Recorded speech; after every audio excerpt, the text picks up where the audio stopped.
Right, we have dug the Range Rover Evoque out of the car park, and what are we gonna do with it? We are gonna fit a dash cam.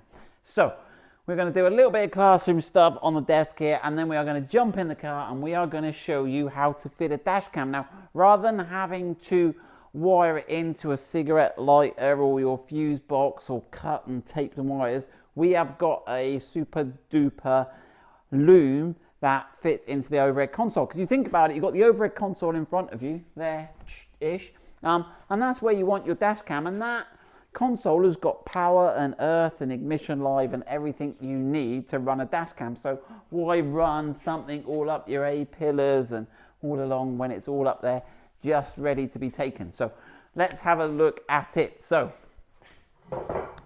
basically what we are going to use today is we are going to use this loom. So this loom, it goes in between the car wiring loom and the overhead console. Now normally the car wiring loom is plugged into the overhead console, so we're going to unplug it, plug this in between, and this cable is going to send all the signals that go backwards and forwards, so it doesn't even know it's plugged in, but we are going to parasitically tap into two wires.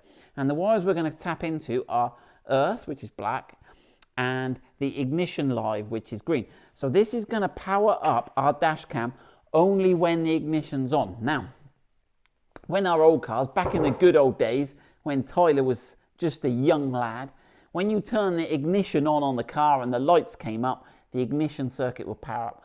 But on a lot of these modern cars, the ignition circuits, some of them at least, seem to power up as soon as you open the door. So it's getting ready, which is what happens on the Evoque.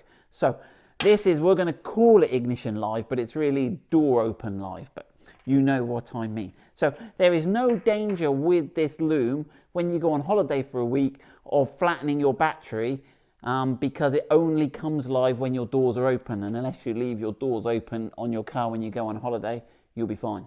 Right then, okay, so that is that. Now today we are going to fit the Garmin Mini 2. I've got that right, haven't I, Tyler? I'll get confused sometimes. Which sticks onto a windscreen with a little sticker, and it hangs like that. It doesn't have a screen on it, which has advantages and disadvantages, but it has a mobile phone app, and your mobile phone has a screen, so why have two screens? I guess it seems efficient. It's small, discreet, does the job, HD video, all that stuff. And I'll put some of the specs for this, and I'll also put some of the specs for the next base, and I'll also put the specs for the Land Rover Dashcam all on the line, all on the picture. Now, on the picture, I'll put it all on the screen now, so you can see the sort of specs and how it relates to some of its competitors. Right, right. One thing to note, so what is in this loom? Let me just explain this a little bit more. So we've explained that we're tapping off ignition live, and then it goes to an inline fuse, and this has got a little cover on it, and this is protect you in case you warm something up. It's got a 2 amp fuse in there, which is plenty enough, and then it goes into this box of witchcraft, which is a 12 volt in, 5 volt USB out. So most dash cams are powered by USB, which is actually 5 volts, where cars run off 12 volts. So I will do you a little demonstration of this. Sorry, but I just like to make sure everyone understands what we're doing and why we're doing it. So if I power this up here on this 12 volt car battery, you will see on that screen, the voltage there is 5 point something volts. It's gone on to amps, but we're not drawing any current. Wait for a second, there you go. It's 5.07 volts, so 12 volts. So this loom, we understand it's getting ignition live, it's going through a fuse, and it is converting it to 5 volts USB, and it has what they call a USB-A female adapter. And normally with most dash cams, you will get a USB lead that is going to plug in here, and then that is going to plug into the USB socket on the camera. There, I think you've given me the wrong cable. But there we go, I'll pretend that plugged in there. Right, which you will get that with your Garmin thing. So that is all we need to do. So we are now going to jump in the car, we're going to whoop the overhead console down, we are going to thread this through to the windscreen, and to do that we are going to need, I'm just trying to see what else we've got. We do sell just this loom on its own. Now, a word of warning, I would say the Evoque is different to the Defender, the L405, because the live wire here on the other cars is not live on the Evoque. So with the looms we'll supply for the Evoque initially will be, I've lost it already, will be like this. We will pre-wire them and do not try and use this, or do not try and buy this loom off our website, because you will come into some problems. Right, so to fit it in your car, you are going to need a flexible plastic ruler. You are going to need a trim tool, and you are going to need some tape of any sort of description. Right, so we're going to grab that. What else are we grabbing, Tyler? We are going to grab that, we're going to grab that, we're going to grab that. Right, we might talk about fuses later, mightn't we? Right, let's jump in the car. That's what everyone wants to see. Come on in, Tyler, don't be shy. Right, so we are going to try, I'm going to install it on the passenger side. Those of you who watch my normal videos, I got told off for putting it on the driver's side. So you have to, it could be distracting, and you can see as much from the passenger side. If my wife's in the passenger seat, she apparently can see far more than I can. You know what I'm saying, don't you, Tyler? I do. Mind that. Oh dear, she watches these. No, that's the one thing she doesn't do. Right, we're waffling. Right, yeah. Oh, careful, there's an old lady. Right then, double points. Right. So where do we reckon? Oh, that seemed to work. There, seemed to hit the spot, Tyler. Same on the other side. Let me go to the other side. You can't see this side. Oh, yeah, that is the. There is a little sweet spot just. Oh, oh. There is a little sweet spot just there. If you can find this little bit here. Now, so we've got these spring clips here. Those of you who watch my other videos, you will know. And then at the back, what have we got? We got these two pegs. If I put my hand behind it, can you see those? And they dock into these two little docks here. So when you put it back, pegs go in, and then it just hinges up from the front, in, hinges down to get it out. Right, now this is this connector we're looking for. Now it's got a little, now Tyler's waving at me. So if you're really professional, which we are, we're only moderately professional, aren't we, Tyler? You would disconnect your battery. Now it's not that hard on the Evoque, is it? Because it's just underneath the bonnet, under a cover there. And I think we've already done a video on that. If you want to, we recommend that you disconnect your battery, but we're not gonna, because we're fly. Right then, and we are gonna, there's a little tab in here. See that little tab there? Push that up, and then you should be able to extract. Needs a bit of a wiggle, this. Wiggle, wiggle, wiggle. There you go. Don't pull it too hard, just wiggle it and it'll come. Right, and then there's the overhead console out the way. Push, gone. Right, so then we've got that out the way. Next we need this and that.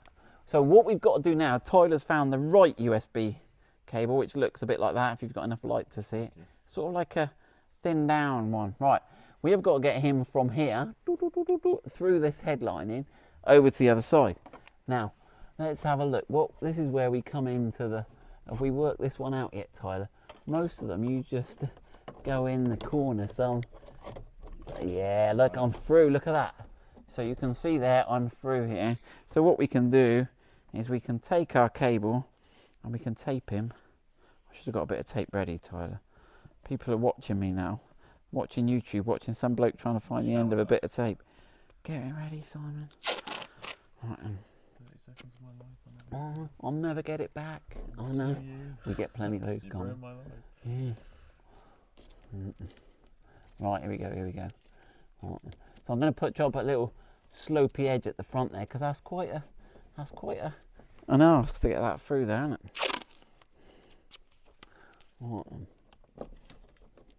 Right. Here we go. Let's go for it. It seems so wrong, but it is the best way. It is. It does. No.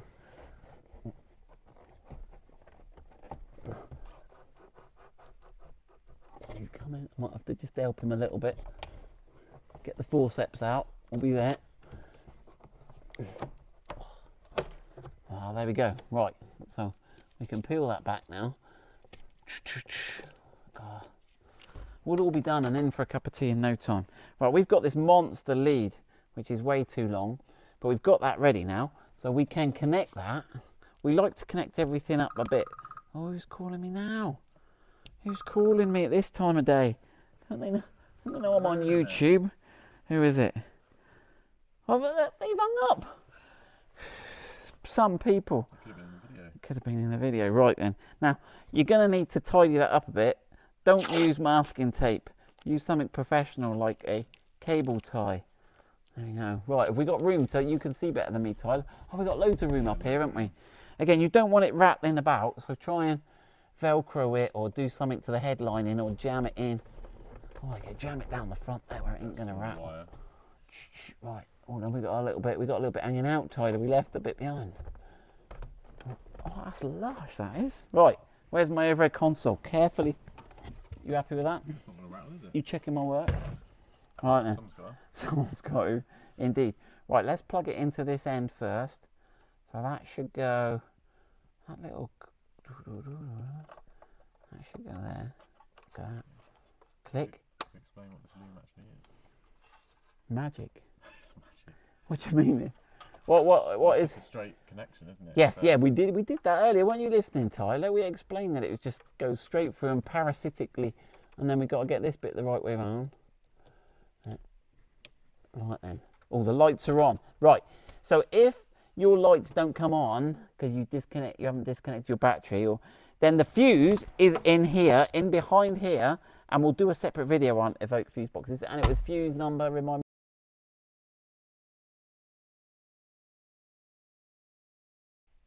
Right, this bit could jingle around, so I'm gonna, and then Tyler was just telling me he did it in the other car with a cable tie. But I'm just gonna, it's actually easier to see what I'm doing with the tape. And do as we say, not as we do. Yeah.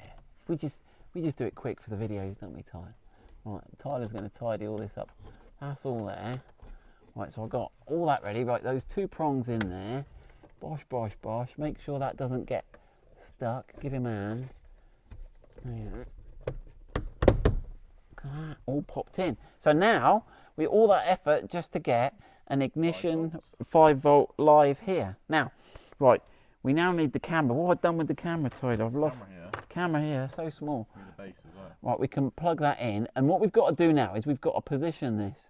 We've got to plug it in first. Which way does it go? They go that way. Right, and then. Right, so there we go. So that is going to go. Now, you really want to get the app out and work out where to position it. Don't just go sticking it on the windscreen, because the angle of view is really wide. And what we did when we first did it, we were amateurs back in the day, weren't we? And we ended up getting a load of this black sort of windscreen stuff in it because we put it too close to the windscreen. So you want to get it, ideally you want it out of your windscreen swept area. So I think we're going to go somewhere over here. See if we can get it there. But first we're going to link it to the app on our phone. I won't go too much into all the app on my phone or all the contacts on my phone. But here we go. Let's have a look. Right, so we're on this Garmin app here. It's called Garmin Drive. And this one is DC Mini 2. And we should be able to go live view down here somewhere. Once you've paired it and set it all up and done all that. And it should, we're going to join that. Here we go. Whoa. Hello. Right, so hold on, you've got to turn it sideways, haven't you? Whoa, that makes me feel sick every time.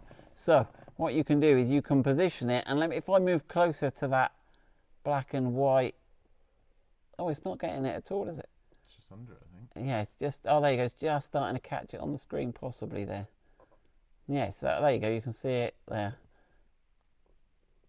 Okay, so you don't want to go, so yeah, so you can go anywhere in that. So I'm going to put it in that area there, stick it onto this black bit, this black shaded bit, and we'll have it there. Right, let's get it stuck on. Right, we'll need an alcohol wipe. We got one of those, Tyler? No. Right, so we just cleaned the windscreen and we've let it dry. So you open the sachet, you wipe it all like that, and you've got to let it evaporate, which we have done. Right, so then you have this, and you can see there's a little sticky pad there. I think I'm gonna mount him onto his little. There you go. Snap him in, peel him off. Right, I've got the phone mounted here, just so I can doubly check. I'm gonna feed that wire back in. I reckon we're all right. Is that looking all right-ish? He's gonna point up to the sky, tip him down. Oh, look at that! Whoop. There you go. That's all right. We're dash cammed up. So there we go. That is how to fit a dash cam to your Range Rover Evoque. Fuse 57. I think we've covered it all. Any problems? Just send us a comment. Let us know your thoughts. Good luck with that.